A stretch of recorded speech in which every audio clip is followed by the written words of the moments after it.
Hey guys, welcome to my daily energy update. I'm going to take a stab at it. I'm sure that I'm going to stumble over my words because I'm going to read from a couple of PowerPoints and I don't know how to cast them up here, but I will post links below. Here's the story for today. Brent crude oil is up $61.20. That's up $1 on the day, and WTI is at 58.40. That's up 44 cents on the day. Um, the Brent front month time spread is up 10 cents on the day. That's an indication that people need barrels now in the Brent complex. It's backwardated 39 cents right now. So that's huge news.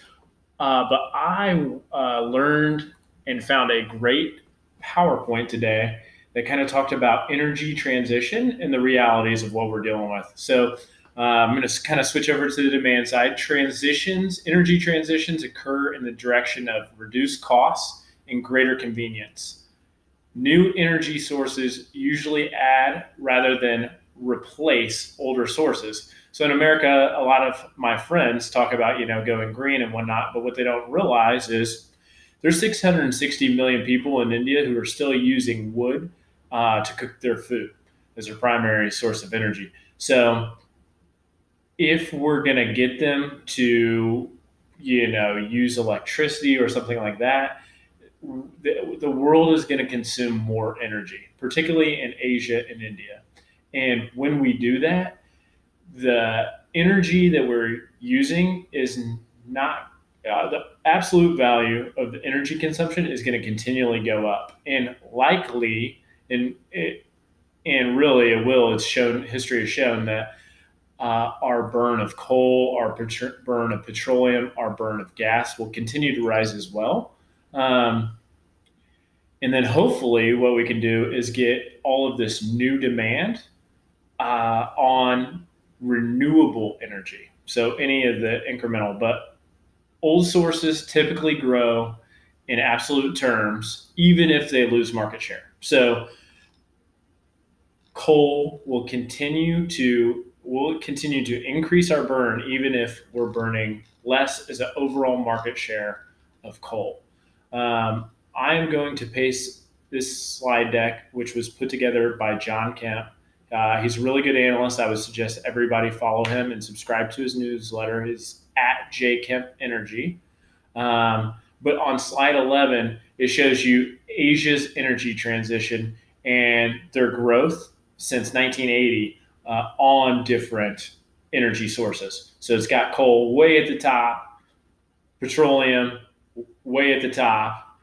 So 47.5% of their energy mix is still dominated by coal. 27.8% is still oil. Then you go down to gas, which is 12.2%, and renewables are down there at 4.2%.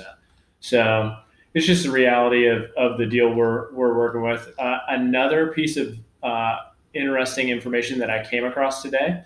So India is the world's second biggest coal importer behind China. And China has placed an effective ban on imports from Australia, which is the world's largest exporter of coking coal, which is used to make steel. And uh, so China is unhappy with a range of issues, including Australia's call for an international investigation into the origins of the coronavirus and China's response to the initial outbreak. So China has responded by a series of actions taken against Australia, including bans and tariffs on coal, barley, meat, wine, tourism, among some other items. Um, so I thought that was interesting, and I'll post that link below. And then another piece of information that I thought was interesting is just that, India is going to be the biggest share of energy demand growth over the next 2 decades.